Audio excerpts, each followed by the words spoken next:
Okay, ek is Tini Prinsloo. Ek is hier in die Hoopstad distrik. Dit is ek boer op die plaas Tronshoop. Dit is Lomar boerdery. Dit is vir my ongelooflik lekker om deel van boerdery en georganiseerde landbou te kan wees.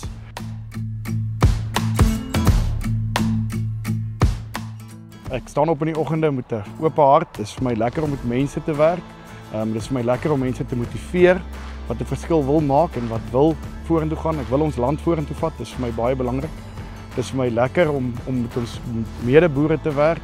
Ons het besef dat ons mekaar moet help en mekaar moet ondersteun en ek dink dit is op 'n baie gesonde plek.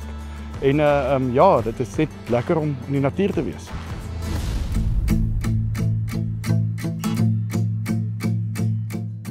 Ja, ek dink georganiseerde landbou is baie relevant. Ek dink ons sal nie sonder dit kan aangaan nie. Ek dink dit is baie belangrik. Ek dink ek promoveer dit in ons boerevereniging. Ek probeer dit aandryf dat ons betrokke raak. Ons is baie lede en ons is baie betrokke. En ja, dit is die toekoms. Dis die ouens, ons boerdery is nie net meer boerdery nie, dis baie breër as dit. Ons vertakkings, ek sou sê die pekenneute is seker die grootste inkomste wat ons kry. Die meeste tyd wat ek spandeer is op my lucerne en my besproeiing.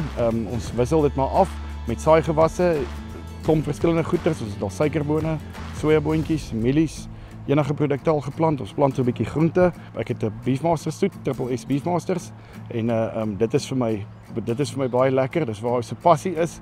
Ou kyk maar elke jaar, jy maak maar die somme en dan besluit jy wat jy plant en wat jy doen. Maar ek sou sê ja, die lucerne is seker die een wat my meeste tyd vat. Die pekenneute is die een wat my die meeste geld gee en die beeste is die een wat vir my die lekkerste is. Ek dink ons is op die aarde geplaas om 'n verskil te maak, om die aarde te verbeter. Die dag as ek weggaan, moet die aarde beter wees hierso. En dit dryf ons en nou sien dit in die verhoudings wat ou het, die mense wat ou help, het amper 'n plig.